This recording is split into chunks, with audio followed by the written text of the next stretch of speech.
नमस्कार, नीलम फॅशन क्रिएशनमध्ये तुम्हा सर्वांचं खूप खूप स्वागत आहे। आजच्या व्हिडिओमध्ये आपण पाठीमागचा गळा 5, 6, 7, 8 इंच असताना मुंडा खोली किती घ्यायची आहे, म्हणजे मुंड्याला आकार देण्यासाठी जे आपण इथून मार्किंग करतो किती इंचावर गोलाई घ्यायची आहे हे पाहणार आहे, जेणेकरून तुमच्या ब्लाऊजमध्ये फुगा वगैरे येणार नाही। तर सर्व साईजमध्ये या इथे मी तुम्हाला फरक सांगणार आहे। तर इथे आधी आपण 5, 6 आणि 7 इंच, परत 8, 9 इंच पाहू, किंवा 5, 6 आणि 7, 8 असं पाहू। 9 इंच गळा आपला पूर्णपणे डीपमध्ये येतो। तर त्यासाठी आधी आपण इथं उंचीचं मार्किंग करून घेणार आहे। तर इथे तुमचा ब्लाऊज कोणताही असो, म्हणजे कोणत्याही साईजचा असो, तुम्ही याच पद्धतीने बदल करायचे। आता इथे मी उंची सर्वसाधारणपणे घेते 14.5 प्लस 1 15.5 इंच, आणि इथून या पद्धतीने उंचीचं आपलं मार्किंग झालं। जेव्हा आपला कमी डीप गळा असतो त्यावेळेस आपल्याला जो मुंड्याचा आकार आहे, जी ही मुंडा खोली जी आहे ती जास्त घेतली तर चालते, परंतु जेव्हा डीप गळा असतो त्यावेळेस ती जास्त घेऊन चालत नाही। आता इथे 5 आणि 6 इंच गळा असताना आता इथे 36 साईज घेऊया।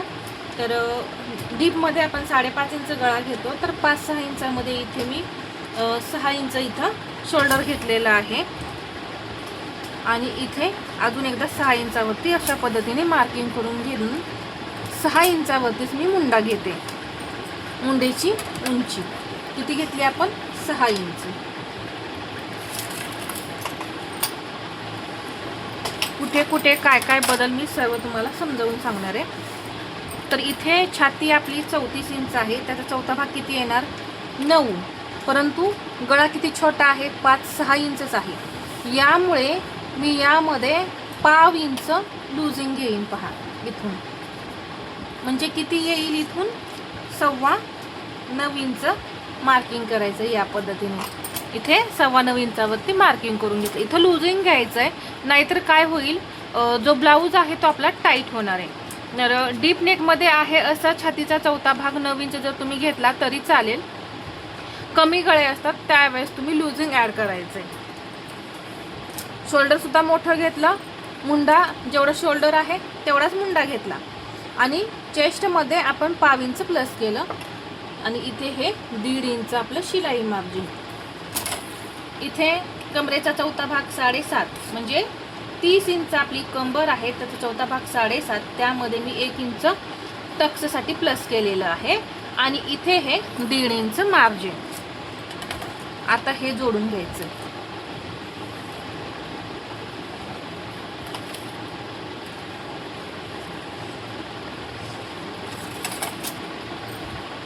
घेतल्यानंतर इथून मी अर्धा इंच क्रॉस बॅक घेणार आहे,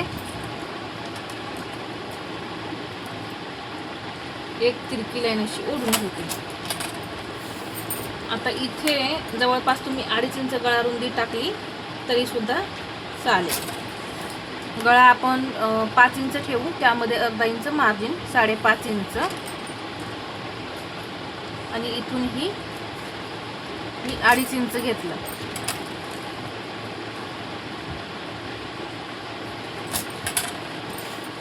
आणि गळ्याला आकार देते। हा आपला पाठीमाग हाच असू शकतो।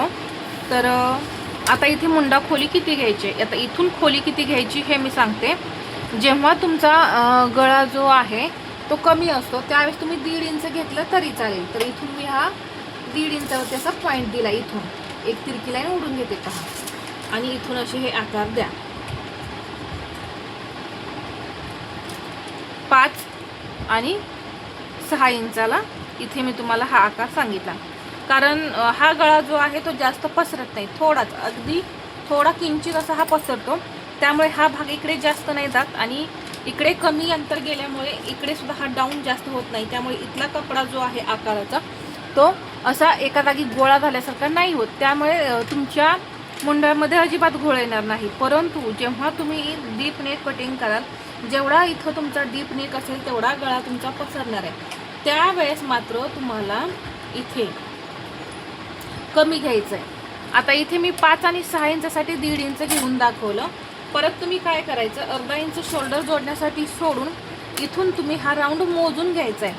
ही जी आपली ट्रिक आहे ती अजिबात स्किप करायची नाही. मुंडा घेर मोजायला अजिबात विसरायचं नाही. इथून मी आता हा घेर जो आहे तो मोजणार आहे. किती आलेला आहे, 7.25 इंच. जर तुम्हाला इथे मुंडा घेर 7.25 इंच हवा असेल किंवा 7.5 इंच हवा असेल तर तुम्ही आहे असा हा मुंडा ठेवू शकता. म्हणजे आपण इथून मुंड्याची उंची जी 6 इंच घेतलेली आहे ती तुम्ही आहे अशी ठेवू शकता. परंतु जर तुम्हाला 8.25 इंच जर मुंडा हवा असेल तर तुम्ही इथून मुंड्याची उंची वाढवून मग आहे असा सेम आकार द्यायचा आहे. इथे मी हा 5-6 इंचासाठी सांगितलं. परत 7 आणि 8 इंच. आता इथून मी 8 इंचाचा गळा घेते पहा. आता हा गळा जो आहे तो थोडा आपला पसरणार आहे. इथे थोडा हा आपला गळा पसरणार आहे. शोल्डर जे आहे ते आपलं या साईडला जाणार आहे आणि इकडे हे असं खाली उतरल्यासारखं होणार आहे. यासाठी इथून मी 1.25 इंच घेईन. किती, 1.25 इंच इथून. आणि हे आकार असे द्यायचे इथून. आणि पहा इथे मी 1.25 इंच घेतलं. आता इथे तुम्ही डाऊन करायला विसरू नका. आता इथे मी 9 आणि 10 इंच गळ्यासाठी सुद्धा तुम्हाला मुंडा खोली घेऊन दाखवते. तर इथे मी गळा घेते. पहिल्यांदा गळा घेणार आहे मी इथं 10-11 घेऊन 11.5 इंचावरती मार्किंग करून घेते. आता इथे मात्र आपलं शोल्डर कमी होणार आहे. आपण जवळपास इथे 1.25 इंच शोल्डर कमी करून 5.25 इंच शोल्डर घेणार आहे 11 इंच गळ्यासाठी. आणि इथून सुद्धा मी असंच 5.25 इंचावरती मार्किंग करून घेतलं. पहा काय बदल झाला. 5, 6, 7, 8 इंचापर्यंत तुम्ही आहे असं हे ठेवू शकता. परंतु 9 इंच जेव्हा गळा स्टार्ट होतो तेव्हा आपल्याला शोल्डर जे आहे ते हळूहळू कमी करायचं आहे. आणि इथं मुंडासुद्धा आपली उंची कमी होईल. आता इथे मी 5.25 इंच मुंड्याची उंची घेणार आहे. 11 इंच आपण डीप नेक पाहत आहोत. मग तुम्ही 9 इंचापासून हा बदल करू शकताय. नाही करायचाच आहे बदल पहा. तर इथे मी हा या पद्धतीने मुंडा घेतला. आता इथून छातीचा 4था भाग 9 इंच. आता इथे बदल होणार आहे. तर हे तुम्हाला आता समजलंच असेल. तर इथे मी हे जरा रब करून घेते. आता इथे हे पहा चेस्ट आपली कमी झाली आहे इथे.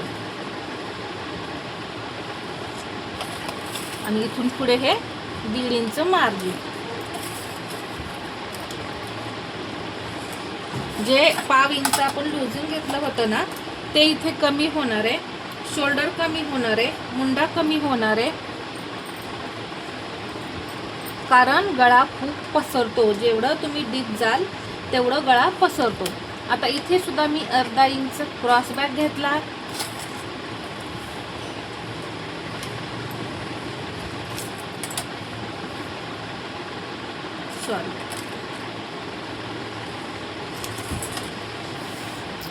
आणि 1 इंच घेणार आहे पहा. काही प्रॉब्लेम येणार नाही तुम्हाला. इथे 1 इंच घ्या आणि इथून असे आकार द्या. अर्धा इंच डाऊन करा मुंडा. परत जसं की मी नेहमी सांगते मुंडा घेर मोजायला विसरायचं नाही. पहा 7.25 आणि वरती 1 रेघ आलेली आहे म्हणजे मुंडा आपला तेवढाच भरतो. इथे आता शोल्डर पट्टी जेवढी तुम्हाला हवी आहे 2.5 इंचाची शोल्डर पट्टी हवी आहे तर 3.25 इंचावरती मार्किंग करून घेऊन इथं 2 इंच तुमची गळ्याची रुंदी येणार.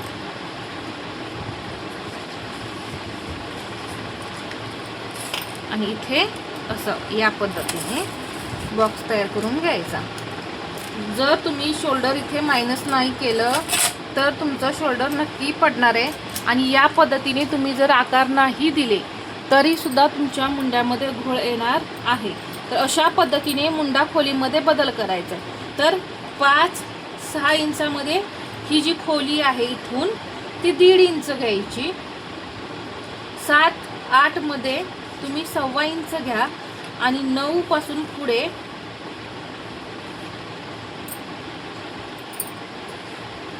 सर्व गळे तुम्ही 1 इंच घ्या. म्हणजे इथे तुमच्या मुंड्यामध्ये घोळ नाही येणार. तर हे छोटासा आपला हा मुंडा खोलीचा चार्ट समजा तुम्ही या पद्धतीने घ्यायचं. हे पॉईंट जर लक्षात ठेवले तर तुम्हाला अजिबात नाही प्रॉब्लेम येणार. आणि इथे सुद्धा हे आपल्याला अर्धा इंचाने असं तिरकं कट करायचं आहे डीपमध्ये, तरच हा भाग जो आहे तो आपला तिरका नाही होत. बऱ्याच टिप्स ज्या असतात त्या आपल्याला फॉलो करायला लागतात, तेव्हाच आपला ब्लाऊज जो आहे तो परफेक्ट बसतो. आपले फॉर्म्युले असतात आणि तसे मी सर्व फॉर्म्युले तुम्हाला समजावून सांगितलेलेच आहेत. जर काही तुम्हाला यामध्ये आणखीन नवीन काही गोष्टी हव्या असतील तर आपले पाठीमागील व्हिडिओ पहा, मी सगळे फॉर्म्युले समजावून सांगितलेले आहेत. तर हा आजचा व्हिडिओ तुम्हाला कसा वाटला हे मला कमेंटमध्ये सांगा. आणि व्हिडिओ आवडला असेल तर लाईक करा, शेअर करा आणि असेच नवनवीन व्हिडिओ पाहण्यासाठी आपल्या चॅनलला सबस्क्राईब करायला विसरू नका. धन्यवाद.